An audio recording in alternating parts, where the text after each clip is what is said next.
Crowned in courage when your body becomes your platform.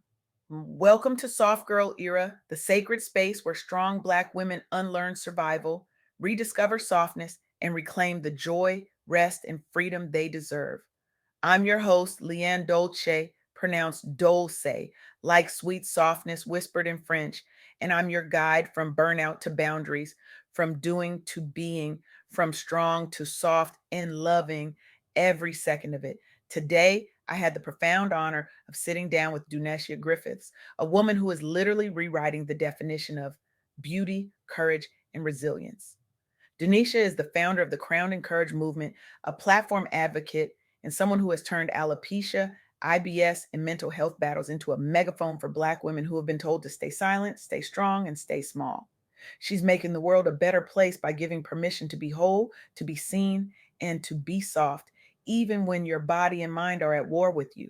What she shared with me, it's going to shift something in you today. So let's talk about what happens when your body stops cooperating with the script society handed you, when your hair falls out at 19, when your stomach betrays you in the middle of a corporate meeting, when your mind whispers that maybe, just maybe, that it would be easier not to be here at all. Here's what we don't talk about enough. Resilience is not something you're born with. It's not a personality trait you either have or you don't. Resilience is a muscle. And like any muscle, you build it through repetition, through strain, through showing up even when it hurts, even when nobody's watching, even when there's no applause waiting at the end. Living with alopecia, IBS, and mental health challenges, especially as a Black woman in professional and pageant spaces, requires daily courage. Not the kind of courage that gets you a standing ovation, the kind that gets you out of bed, the kind that helps you walk into a room bald when everyone else has a full head of hair, the kind that lets you excuse yourself to the bathroom during a presentation because your body is staging a revolt and you still come back and finish your pitch like nothing happened. That's the courage we're talking about. The unglamorous, unfiltered, everyday kind, the kind nobody writes songs about, the kind that doesn't trend on social media, the kind that keeps you alive when everything inside you is screaming to give up. And here's the truth Dunacia reminded me of: your story is still worthy, even when your body or mind doesn't cooperate with what society calls normal or beautiful, even when you're not the picture of health, even when you're managing invisible illnesses that nobody sees but you feel every single day, even when you look in the mirror and don't recognize the person staring back, you are still worthy. Let me tell you about Viola Davis, Oscar winner, Emmy winner, Tony winner, the first Black woman to achieve the Triple Crown of acting. And she did all of that while living with alopecia areata, a condition that caused her to lose half her hair in her 20s. For years, Viola wore wigs at home, on set, everywhere. She was terrified someone would find out, terrified she wouldn't be castable, terrified she wouldn't be beautiful enough for Hollywood's narrow Eurocentric standards. She wore those wigs like armor, like a mask, like the only thing standing between her and complete rejection. But then something shifted. Viola started asking herself, who am I performing for? And at what cost? What am I protecting by hiding and what am I losing? So she took the wig off on national television, in interviews, on red carpets. She named her alopecia out loud and said, "This is me. This is my hair. This is my beauty. Take it or leave it, but I'm done pretending." And you know what happened? The world didn't end. Her career didn't crumble. Instead, she sparked a conversation. She gave permission to thousands of Black women who were also hiding, also ashamed, also exhausted from pretending. She showed them that the wig wasn't protecting them, it was suffocating them. Viola showed us that beauty is not hair, titles, or perfection. Beauty is radical self acceptance. Beauty is the audacity to show up as you are and refuse to apologize for it. And that's what Duneshia Griffiths is doing with Crowned in Courage. She's redefining beauty away from hair centered, Eurocentric standards and toward authenticity, wholeness, and lived experience. Choosing to be visibly bald, talking openly about IBS, naming suicidal ideations out loud, these are acts of resistance, acts of liberation, especially for Black women who have been told our whole lives to be twice as good, twice as polished, twice as quiet about our pain, to smile when we're hurting, to show up when we're breaking, to be strong when we're barely surviving. Oh, now let's talk about Jada Pinkett Smith. You know her, you've seen her, and you've probably seen the headlines about her alopecia journey too. Jada first noticed patches of hair falling out in the shower. She described it as panic inducing, confusing, devastating, like watching pieces of her identity wash down the drain. For a while, she used scarves and strategic styling to cover the bald spots. She tried treatments, she tried prayers, she tried everything she could to hold on to what was slipping away. But eventually, she made a choice. She shaved her head completely, and then she did something even bolder. She talked about it. On Red Table Talk, Jada opened up about the emotional toll of losing her hair. She talked about self esteem, trauma, and what it means to be a Black woman whose hair is culturally and historically loaded. She didn't gloss over it, she didn't make it pretty. She made it real. She made it human. She made it okay to grieve what you've lost while still choosing to move forward. And that realness, it validated so many women who thought they were alone. It elevated public awareness of alopecia as an autoimmune condition, not just hair breakage or poor maintenance. It encouraged women to seek medical care, support, and community instead of hiding in shame, instead of blaming themselves, instead of suffering in silence. Jada modeled what Duneshia Griffiths is teaching us, that a crown is not hair. A crown is courage, self definition, and voice.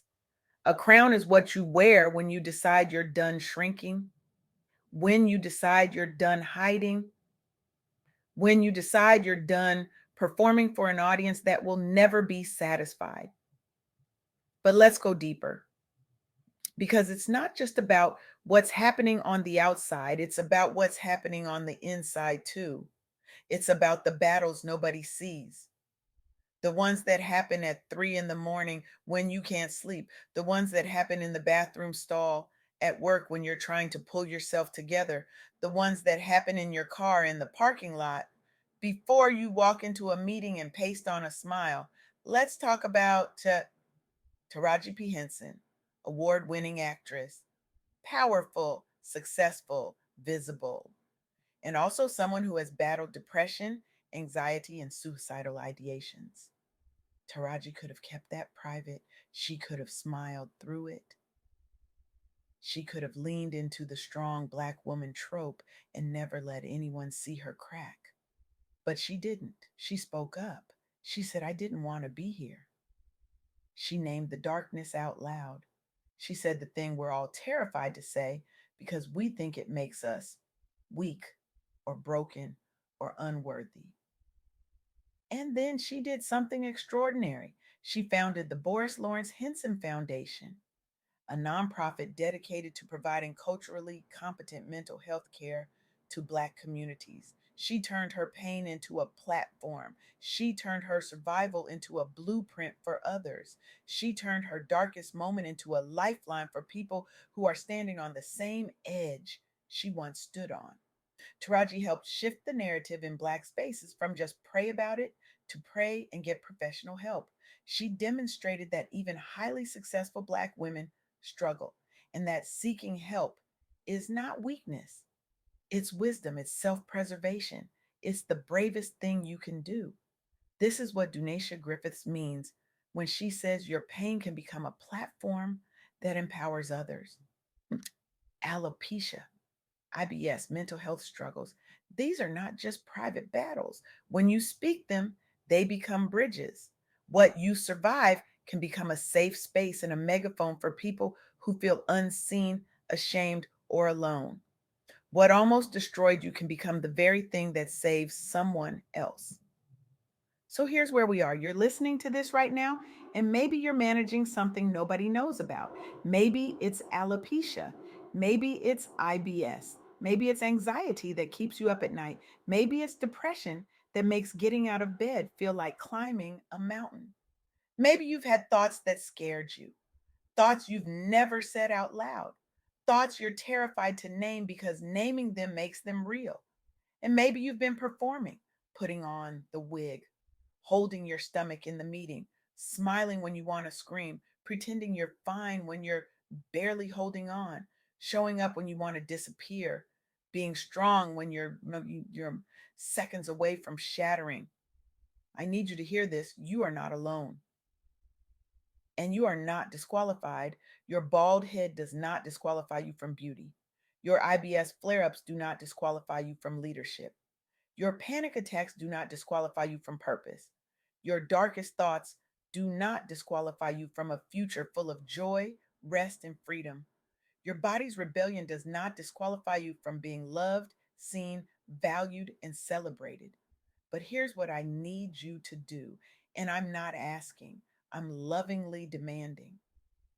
First, tell the truth to yourself and at least one trusted person. Name the alopecia, name the IBS symptoms, name the anxiety, name the depression, name the suicidal thoughts. Stop masking, stop performing, start naming, because what you name, you can heal. What you hide, you carry alone. And you were never meant to carry this alone. Second, take one concrete action this week. Book that medical or mental health appointment you've been avoiding. The dermatologist, the GI specialist, the therapist, the psychiatrist. Stop waiting for it to get worse. Stop waiting for permission. Stop waiting for the right time. The right time is now. Join or seek out a support community. Alopecia groups, chronic illness communities, Black mental health spaces, online or local.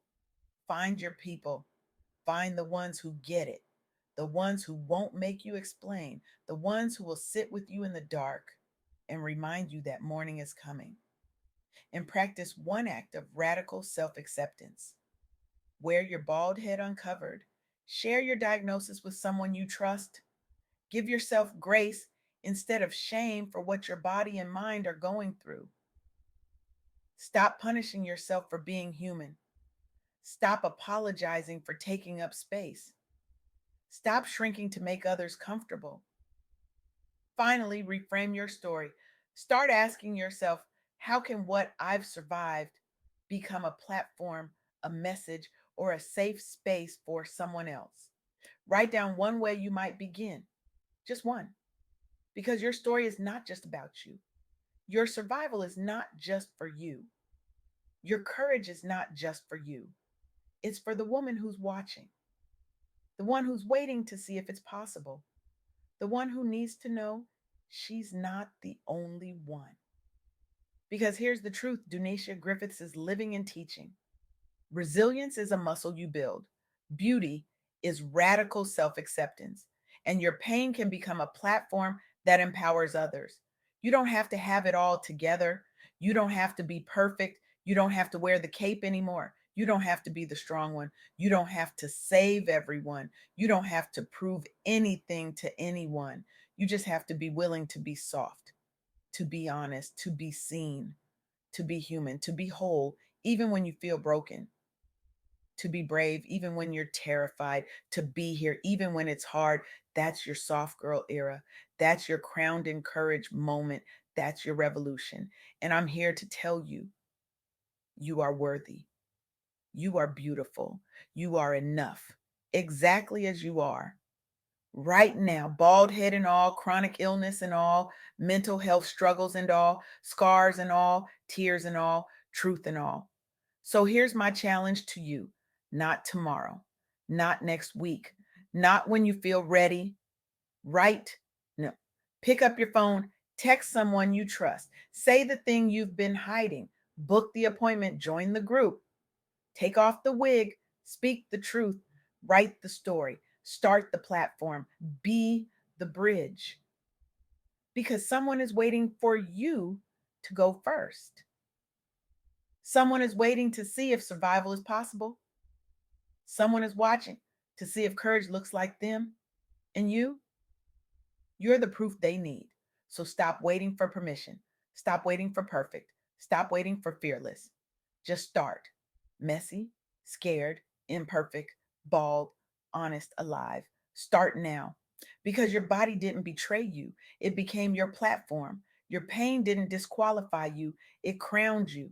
And that crown is not made of hair, it's made of courage, and it's already on your head. Now go show the world what crowned and courage really looks like.